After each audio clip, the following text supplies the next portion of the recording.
What's up, guys? Welcome back to my channel. So I'm here today to talk about The Real Housewives of Potomac, Season 8, Episodes 3 and 4. So I am very late with this, so I'll just go ahead and run through it. The overall thing is, so of course, the whole thing between Wendy and Nneka is really taking center stage. After episode 3, I was very much like, okay, like, Nneka's being kind of weird, like, she and Robin talking about this, like, voodoo stuff, which is just incorrect, and, like, kind of adding this connotation to that shit, you know what I mean? So, that kind of left a bad taste in my mouth. After episode 4, though, I kind of think that Wendy and Eddie are kind of moving a little weird if they were in fact like being truthful about like, no, like I really don't know that. Like they're just kind of moving a little bit weird to me. I'll kind of dive into it a bit more, so that's kind of how like my feelings shifted a little bit, you know what I mean? Yeah, all in all, like, you know, I think this overall situation is very unfortunate. I do think that Nneka was brought on in response to like the whole, oh, the colorism shit. You know, if these lighter-skinned black women come after Wendy, they're gonna be called colorists. So now, like, let's bring on another Nigerian to like beef with Wendy. You know what I mean? That's kind of like what it's giving. Everyone kind of feels that way among the general consensus. But I don't know. Wendy is just moving kind of weird, and like the things that Nneka's saying, like, oh, like, you know, Wendy's sister is good friends with my husband's cousin-in-law, and this thing happened. You know what I mean? Like, it's too specific. It's not just like, oh yeah, I met her like at a fucking party. Like I met her at this random, like we met her out and about around town. It's like very specific shit. Like, and it's not even just like, oh yeah, Eddie knows. His name's Ikenna. I think it goes by Ike. There's a Y in there, so it's like Ike. I think it's Ike. It's like, oh, Eddie and Ike just went to the same college together. No. They're saying, no, they both served on, like, the African Students Association. Like, you know what I mean? It's getting a little bit specific. So anyways, now that's kind of just a general overview since I'm so fucking late. It's kind of like talking about, like, where my thoughts are on it, basically. And it's that I think Wendy's moving kind of weird. But anyways, let's jump right on into it. Episode 3, Heaven is a Place in Potomac. So Ashley and Wendy, they wrap up the conversation about the whole Nneka, Osu article bullshit. And outside, Robin brings up Giselle's previous commentary about like the optics, how like Juan was moving a certain way and kind of making Robin look bad. And Robin says, you know, I'm not going to ask Juan to do anything differently.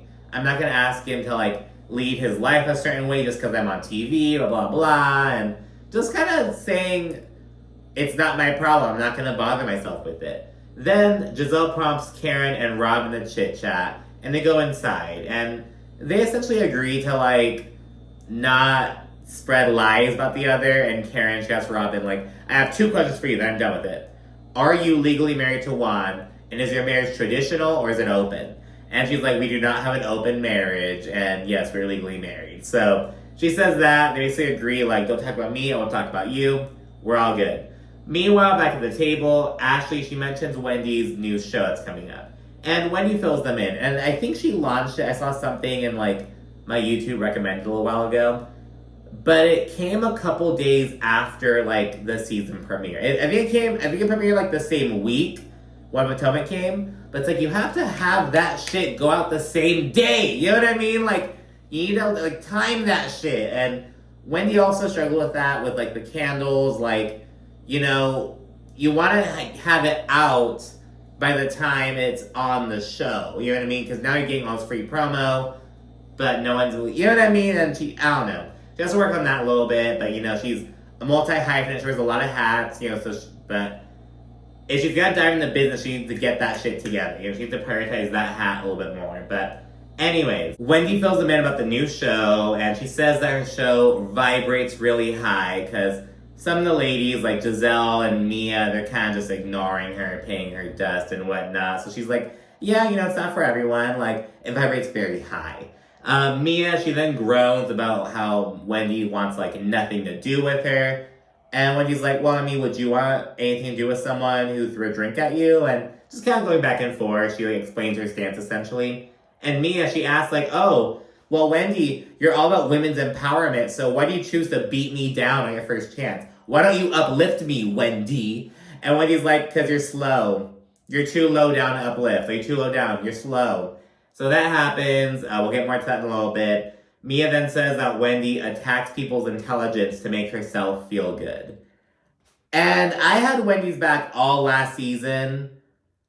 I can't disagree with that. You know what I mean? And I'm not a Wendy hater, but I do think that Wendy moves kind of weirdly sometimes. And not in the same way that like Giselle and Robin were like, oh, you're acting so sexy when you used to be so blah, blah, blah. Not in that same way, but in the sense of like, I feel like you're not being genuine in some of the things that you do. You know what I mean? Like, it's one thing to like fucking live your life the way you want to do it, but I feel like I don't know. Like, this picture just kind of sums it up. I feel like she's just like putting up facades, doing I don't know. I just get that. I don't know. So I'm not sure what it is, but yeah. Then ladies head inside afterwards, and Wendy, she invites Karen and Ashley to her boys' first communion, and this is in front of Giselle, Mia, Charisse, Robin, and Nneka. And Wendy's just like, I mean, these are my babies. I'm not going to invite just anyone. I'm inviting people I want to be there. And Robin, she's like, I hope Wendy doesn't think this is payback for me not inviting her to my family fun day, which is a fucking flop, by the way. So, I don't know. And I have to agree, it's like, I think that's what it kind of came down to. You know what I mean? She's trying to, like, rub it in their faces, essentially. But it's like, girl, they don't want to go to that shit anyways. But, you know, whatever. It's a new day, because some quick scenes and whatnot. Giselle takes Grace shopping as she gears up for college. She's going down to FAMU, Florida A&M University in Tallahassee. And then we see Wendy again. She's with her family, kind of gearing the kids up for, like, their first communion and whatnot. And she gives some backstory. She's like, oh, I had my first communion, blah, blah, blah. We see a picture of her and whatnot. But basically providing proof, like, hey, you can't say I'm just making all this shit up. Like, I have a photo, damn it. So she does that, and she also shares that, so her mother is Catholic, and her father, who we've never seen or heard of, like, I've never even heard Wendy mention her father. She says that he's Protestant, he was a preacher. And she claims that her parents divorced because her father was so invested in his religion, he was so devoted to being a priest and being Protestant that her mom just couldn't take it. I call bullshit.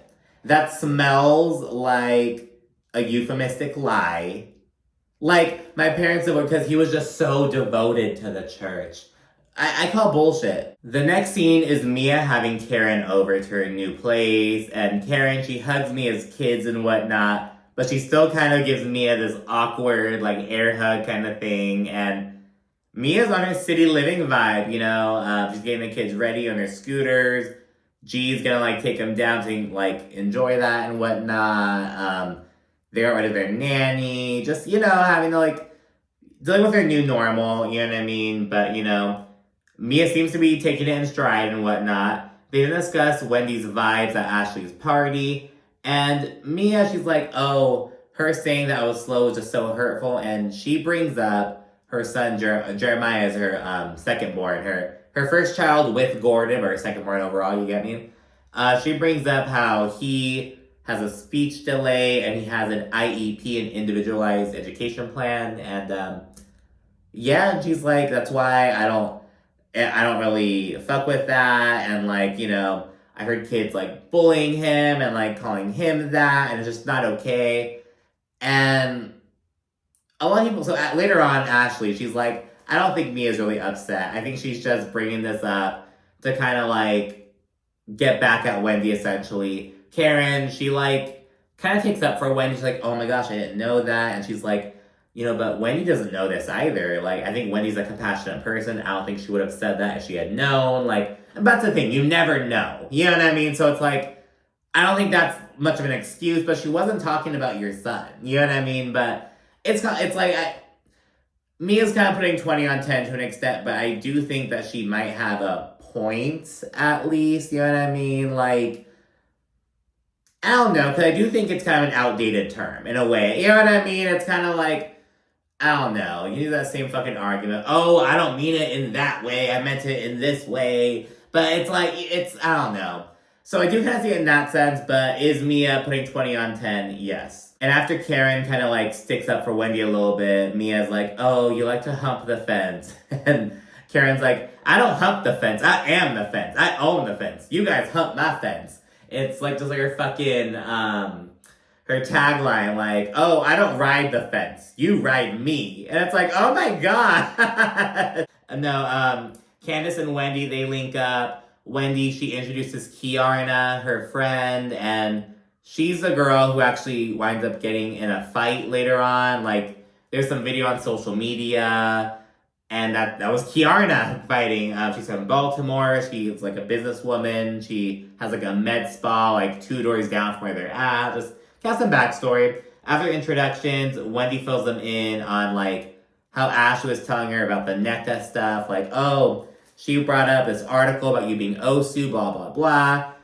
Though Candace immediately smells that something's off. She thinks that Ashley is being messy, and she tells Wendy to watch out. And, you know, Wendy's like, oh, but I like having fun with Ashley. Want to give her a chance, blah, blah, blah.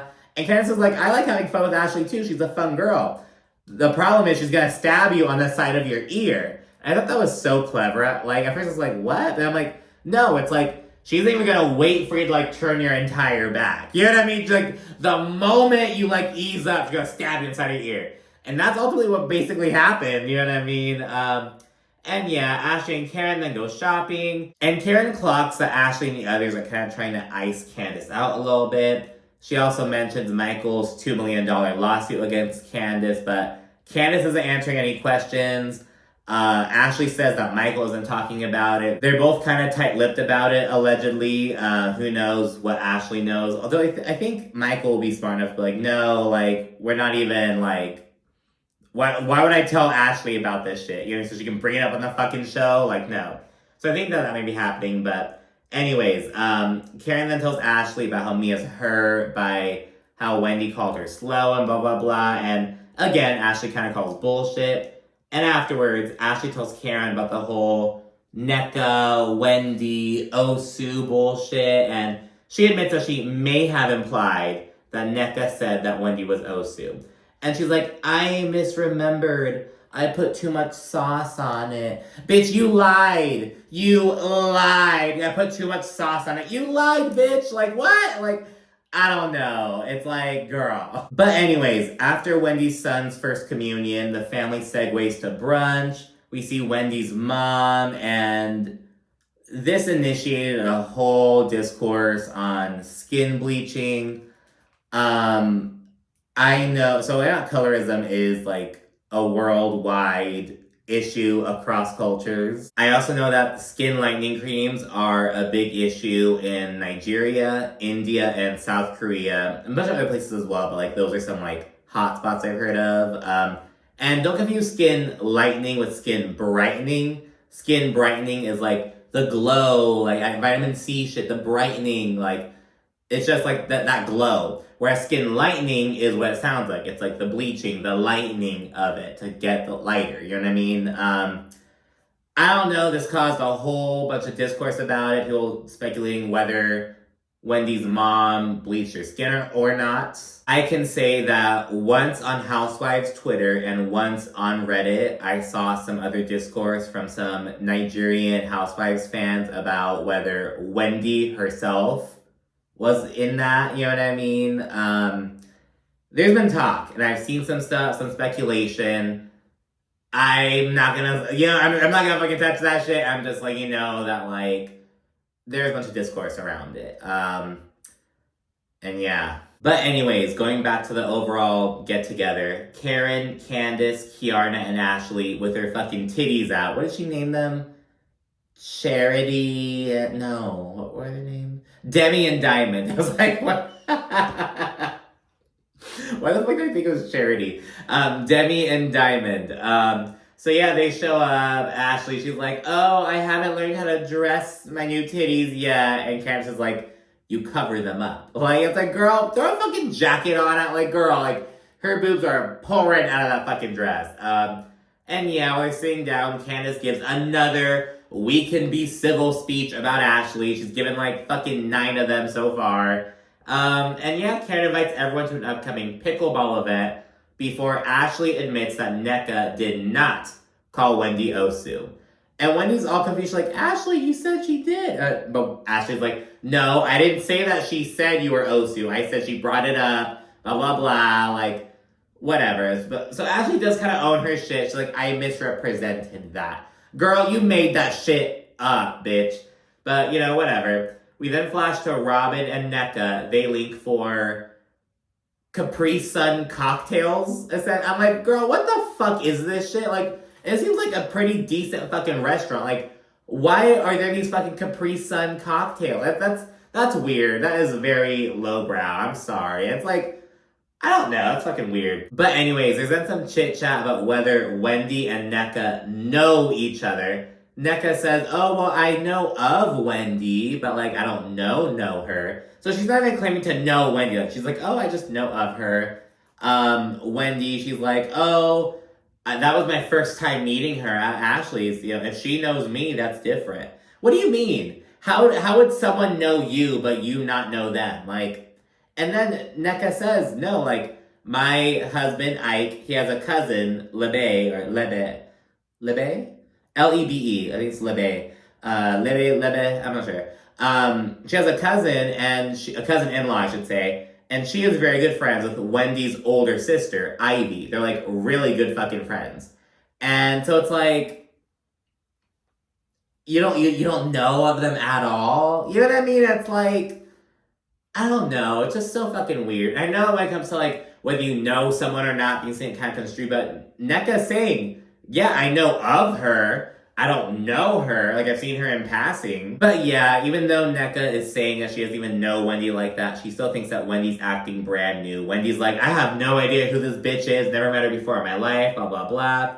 Nneka says that Wendy's family has also been acting very aggressive towards her. She says that Wendy's sister, Ivy, she accused Nneka of basically using Wendy's name for clout. Basically being like, oh, like using Wendy's name to get into the group. Like, oh, I know Wendy. But the thing is, these bitches don't even fucking like Wendy. So why, like, but maybe that's why. Maybe, like, Wendy knows. Maybe she, like, knew what was up, and I don't fucking know. It's weird. Something's up, though. Something is up. Like, it's really odd. But anyways, Nneka then says that Wendy's mother gave a really cryptic message to Lebe, and she says that, oh, it's a sin to use people's names with ill will. I have a shrine where I keep these names, blah, blah, blah. And I guess Wendy's mom was allegedly like, oh, ask about me around the DMV. Ask what the people who I've prayed against and they're not doing well, blah, blah, blah. All this shit. Robin, she's like, she's doing voodoo on you? And Nneka responds, she put a hex on me. Now, all that, and later on, Giselle also, in the next episode, she's like, oh, voodoo. And I'm like, girl, like, again, a lot of this is like the demonization, because what is voodoo? It's a fucking mixture of, like, traditional, like, Creole and Haitian practices, beliefs from Africa, Catholicism. It's, like, a mixture. And it's, like, oh, this demonization, this anti-Christian stuff, when it is really a blend of Catholicism and, like, indigenous beliefs. It's, like a fusion, if you will. You know what I mean? And it's, like, it's just odd, you know what I mean? It's like, it's not the fucking same culture, but they're like, oh, it's that. It's just like, they're so quick to do that shit. It's just disappointing. Again, it reminds me of, on the Real Housewives of Miami, when Alexia and Marisol were like, oh, I mean, Adriana, she's Brazilian, you know, do witchcraft and shit. Again, these fucking white-looking ass Cubans talking about Adriana, a brown Brazilian girl from the Southern Hemisphere and shit. Like, oh, she does witchcraft out there in the fucking jungles. And you know what I mean? It's like, girl, fuck you. Because again, a lot of it just comes down to, like, your proximity to Christianity. And historically, one's proximity to Christianity has been, like, associated with, like, their proximity to, you know, the white savior. You're moving away from, like, the indigenous beliefs and practices. Like, I don't know. I'm just, maybe getting to, like, post-colonial with this shit. But anyways, that's just kind of how I'm That's kind of why I dislike it. You know what I mean? It's just like that same narrative. But anyways, that's it for episode 3. Now let's go into episode 4, In a Pickle. So Nneka, she pulls up with her husband from the airport. He is on this like, he's a travel doctor.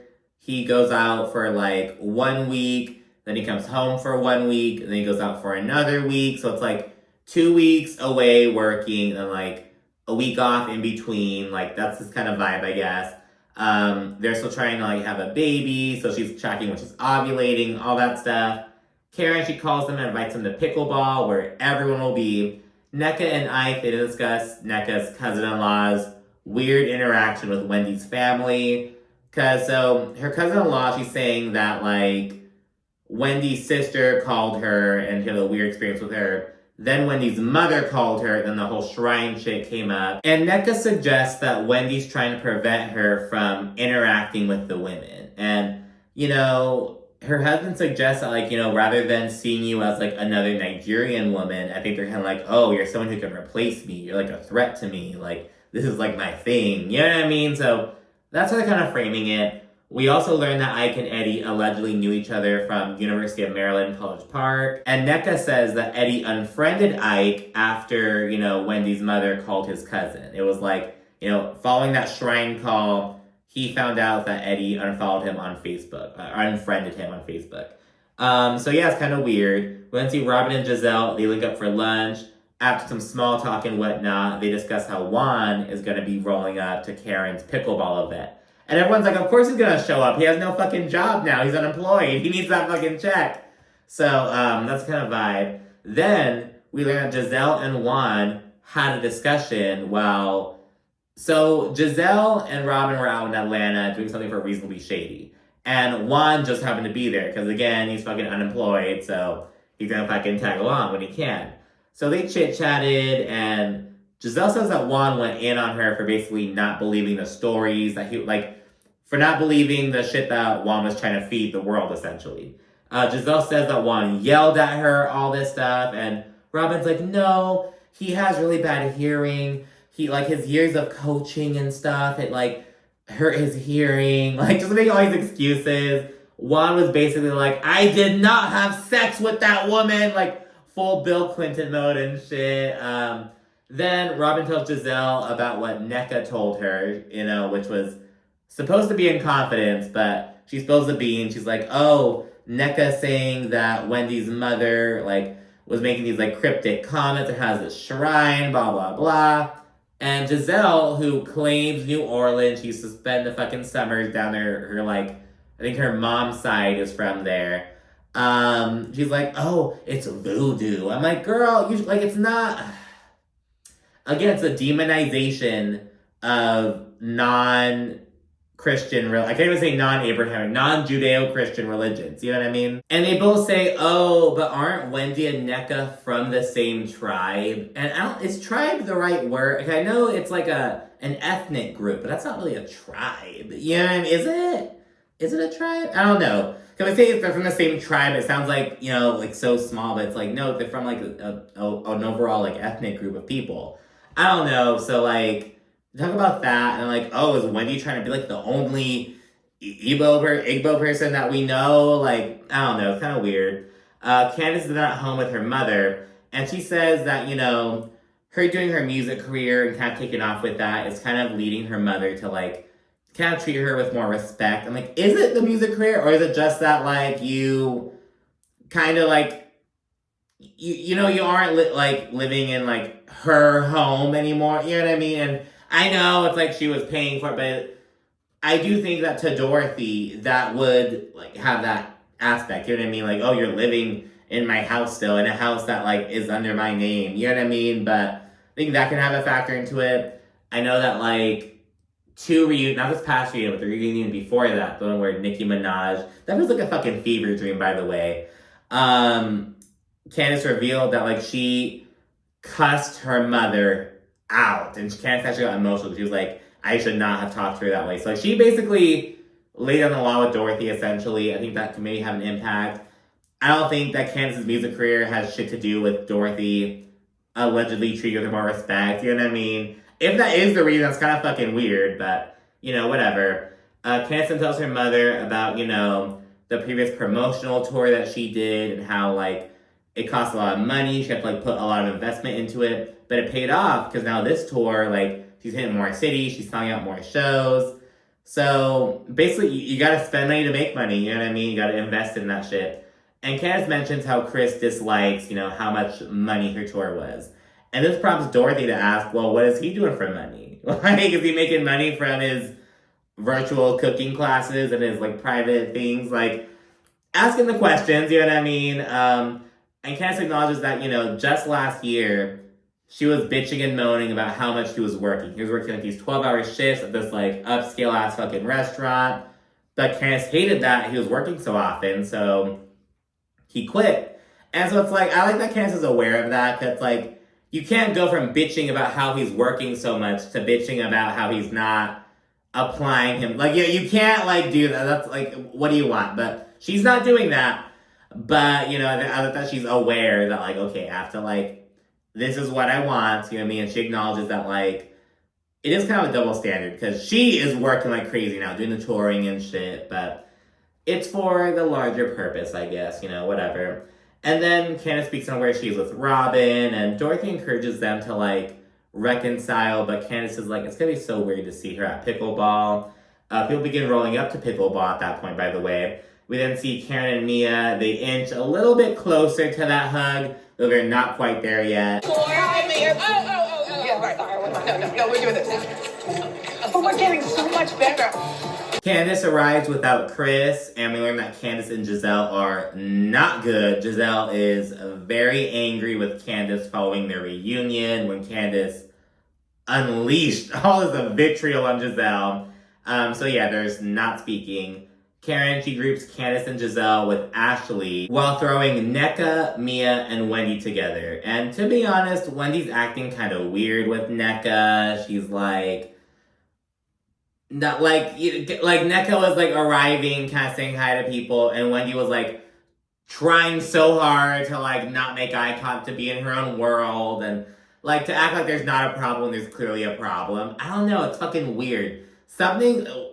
Wendy and Eddie are hiding something. Like, they're not telling the whole truth. I just feel it in me bones. Then Robin and Juan waltz in, and there is some the introduction is so good, so shady. Crossing the border for some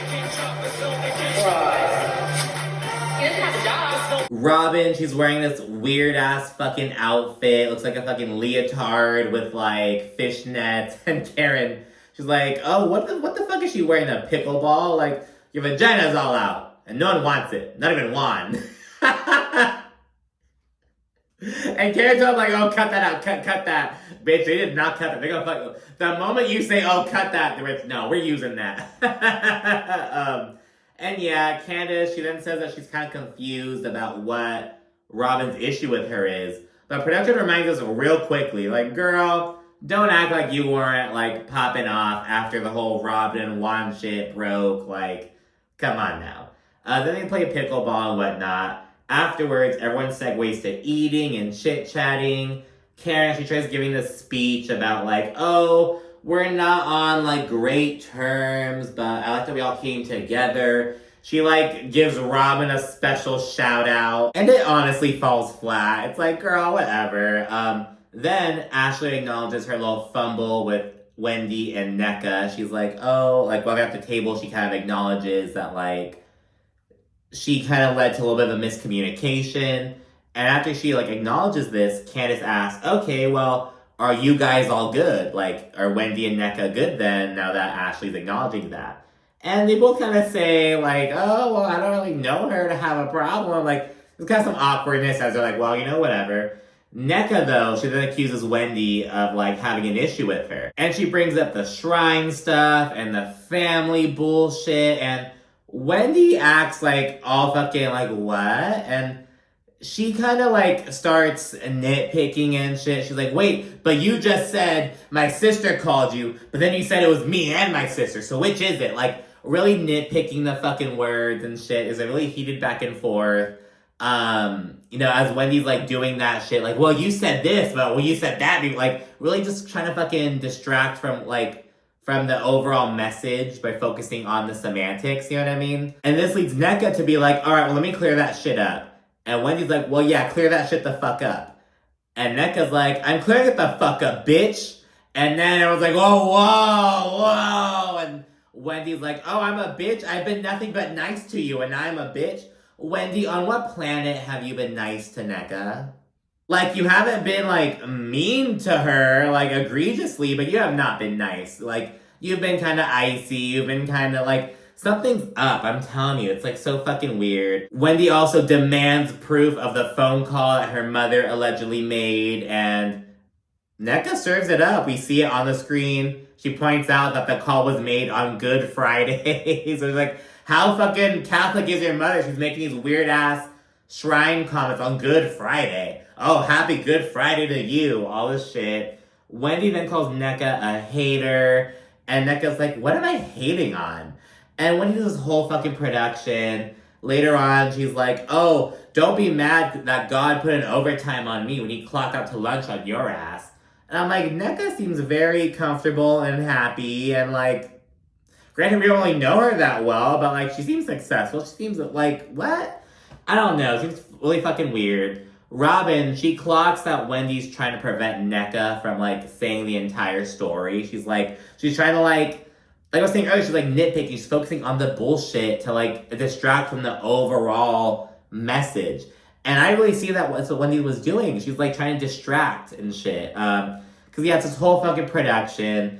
Candace then says that Nneka should attack Wendy for her mom and sister's actions before Wendy says, oh, well, Nneka saying, oh, my mom is using a shrine, that incriminates her. Because it speaks to how she brought the Osu article to Ashley.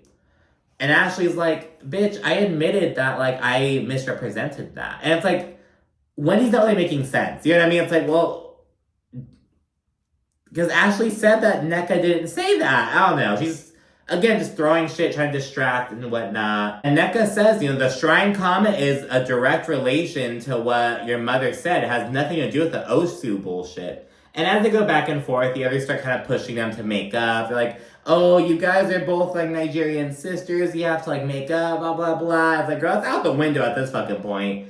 And yeah, Wendy, she deflects by being like, you know who I want to make up with? I want to make up with Mia. Come on, Mia. And she has Mia step aside. It's so fucking weird. And it doesn't feel genuine. That's the thing. Like, it doesn't feel genuine. Wendy is extremely intelligent. She's beautiful. She has an awesome life. She's really accomplished. She's not genuine, though. She's not. And these are separate areas. These are separate things. She doesn't have that quality with her. I'm sorry, I don't know how to put it. But anyways, Wendy and Mia step aside, and Wendy's trying really hard to vibe with Mia, and she's trying so fucking hard, and it's like, girl, did you, like, look around or, like, I'm not cool with any of these bitches, but I'm probably the least not cool with Mia, so let me, like, see what's up with her. I don't fucking know. Really weird. Robin and Ashley, they speculate that there's clearly something deeper between Wendy and Nneka. They're like, there's no way that this is just some, like, there's something going on. And I feel that way too. As Candace and Nneka chit-chat with the shrine shit, there's some food that falls over. It turns out that Juan, like, fucking accidentally bumped into it from, like, their side of the fence. And Karen got so pissed. She's like, Juan, was that on purpose? She's like, come to me woman to woman and talk to me about it. Like, she says woman to woman. He's like, just talking so quick. And Juan, he's like, no, we're all good. He tries to hug her, but Karen, like, refuses. To remember, Karen says that Juan hugged her really tightly that one time. But, so yeah, she's like, Juan, was that on purpose? So she said that they have some drama now, but just some bullshit. It was an accident, I guess. It was just a very well-timed, or at least well-edited accident. Who even knows if it was happening at that moment? For real. Afterwards, Nneka tells Mia about how Wendy's family started all this bullshit. And Wendy's still going on about, like, well, favor ain't fair. Don't be mad because I'm doing so well and you're not. And it's like, what? I thought you don't know her. How are we gonna say this shit if you don't know her? Like, what? But anyways, Nneka tells Mia and Giselle about how Eddie unfollowed Ike over the shrine bullshit, or after the shrine bullshit, I should say. Mia then asks Eddie if he knows Ike, and Eddie straight up denies this. And upon hearing the Facebook allegation, Eddie, like, approaches Ike. He's like, well, hold on, like, acting like he's all fucking tough and shit. And I'm like, Ike will fucking whoop your ass, Eddie. And later on at one point, Giselle was like, Eddie don't want none of that. Like, oh, like, tone it the fuck down, bitch boy, honestly. So yeah, he like goes up and it's all out in the open. He like kind of approaches Ike a little bit. And Eddie kind of sidesteps the matter. Because Ike's like, oh, like, you're saying you didn't unfollow me from Facebook? And Eddie's like, I just met you today. When did I have you on Facebook? And Ike's like, so you have no idea, like, you don't know who I am. You have no idea who I am. We were never friends on Facebook. And Eddie just keeps repeating, I just met you today. I just met you today. He has this look on his face. He has this weird look. I don't know. So it's really fucking weird. And yeah, Wendy, she's like, if someone doesn't remember you, then you're just not memorable. Again, it's like this, like, if you don't know them, why are you so... I don't know. It's really fucking weird. As they're kind of chit-chatting, Nneka tries getting Ike to like, oh, babe, I know we're like, whatever. And he gets kind of pissed off. He's like, babe, no, let me do it. Like, yeah, says that. And ladies are like, ooh. And in the confessional, Wendy's like, Ike done turned into Ike Turner. Trying to fight over Facebook? It's like, well, Wendy, hold on. That's a really disgusting comment you just made, first of all. And also, who's fighting over Facebook? And again, Wendy's so fucking quick to be like, oh, this is this word. Well, it's like, well, look at the language that you're using to describe, you know, a man who's like larger than your husband. Oh, he's fighting over Facebook. No, he's not. If anything, your husband is the one who initiated this conversation. Like, I don't know, it's really fucking weird. And yeah, it's just this whole fucking situation. There's some back and forth. Wendy's talking some shit. And Nneka says that Wendy's mom is a witch. And girl, I don't know, it's fucking something. It is. Something's going up, girl. But that's it for this episode. Thanks so much for watching. Be sure to like, comment, subscribe, and stay tuned for more. Thanks again. Bye.